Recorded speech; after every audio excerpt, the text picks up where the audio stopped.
Bonjour Ludovic Leclerc, votre analyste pour belgianinvestor.be. Voici la mise à jour hebdomadaire en vidéo de mon avis concernant le CAC 40. Alors le CAC 40, cette semaine, on va s'agrandir le graphique au maximum.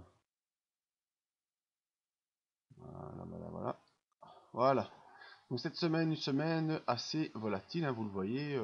Lundi, eh bien, on a poursuivi dans les bonnes nouvelles au-dessus des 4600 points. Ensuite, mardi, mercredi, on est revenu un peu baissier. Je pensais plutôt qu'on allait faire un pullback et que ici ce serait le bon pullback pour repartir à la hausse. Eh bien non, on a enfoncé la zone des 4600 points. L'important est de ne pas retourner jusqu'aux 4400. Hein. C'est vraiment l'important.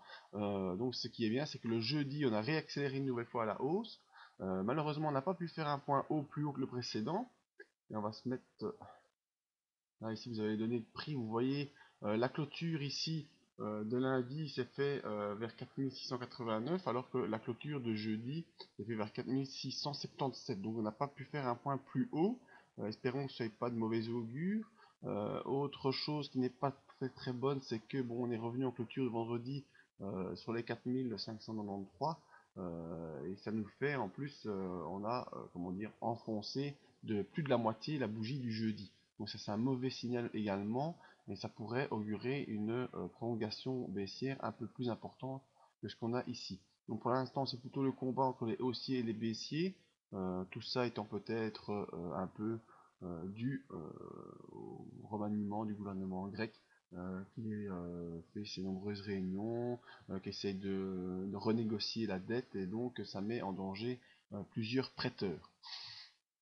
Donc voilà, malgré tout, je pense que l'effet bénéfique de l'annonce de la Banque Centrale Européenne avec leurs 1000 milliards reviendra à l'avant-plan dans les semaines à venir, mais pour l'instant on est assez réactif face à la situation de la Grèce, qui a bien choisi son moment pour revenir négocier alors qu'on a un afflux de monnaie qui s'amène. Donc dans le timing c'est pas mal joué, parce que la mauvaise nouvelle de la renégociation de la dette grecque, eh bien, est compensée par l'annonce de la Banque Centrale Européenne. Pardon, c'est pas de la fête, c'est la Banque Centrale Européenne, bien sûr, comme vous l'avez compris. Donc techniquement, le support des 4593 reste à surveiller. Si on enfonce ce niveau, eh bien, ce sera les 4500. Les 4500, hop, hop, hop, voilà, 4593, c'est le niveau ici qui correspondait au mois 2, au mois 2, au mois 2, au mois 2, au mois 2, au mois 2, au mois de juin 2014. Donc l'important c'est d'essayer de conserver ce niveau. Si tu ne le conserves pas, mais c'est pas encore très grave. Il y a ce niveau ici qui est très important également. Voilà, ce niveau très important, les 4500. Et encore plus bas, c'est la zone du double top avec les 4400. Et bon, espérant qu'on ne doive pas retourner jusque là-bas, ce serait un peu malheureux.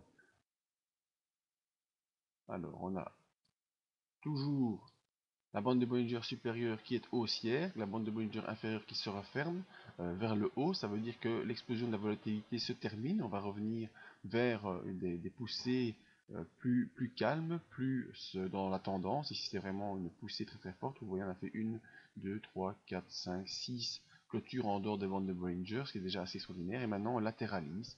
Et comme je vous le disais, on latéralise, et l'important c'est de bien rester entre 4600 et 4500. Au niveau de nos indicateurs, on voit que le MACD est toujours au-dessus de son signal, même si pour l'instant on perd un peu de puissance et qu'on n'arrive plus à faire des points hauts très importants. Alors voilà pour le MACD. Notre RSI, pour l'instant toujours au-dessus de 60, mais vous voyez qu'il est décroissant. Hein.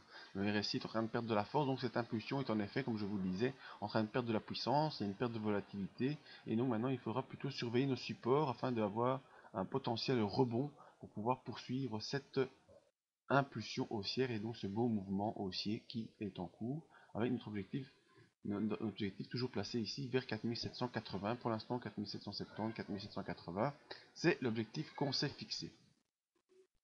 Et donc, si vous n'êtes pas en position, eh bien, si vous voulez prendre des positions haussières, qui est vraiment la tendance actuelle, c'est la hausse, avec l'annonce de la Banque Centrale Européenne et cette grosse impulsion qui est en cours, eh bien, il faudra attendre, à mon avis, le dépassement des niveaux ici. Hein, donc, comme on avait dit, les clôtures de la semaine dernière, le dépassement du niveau des 4689, pour essayer de prendre une petite impulsion en direction des 4780.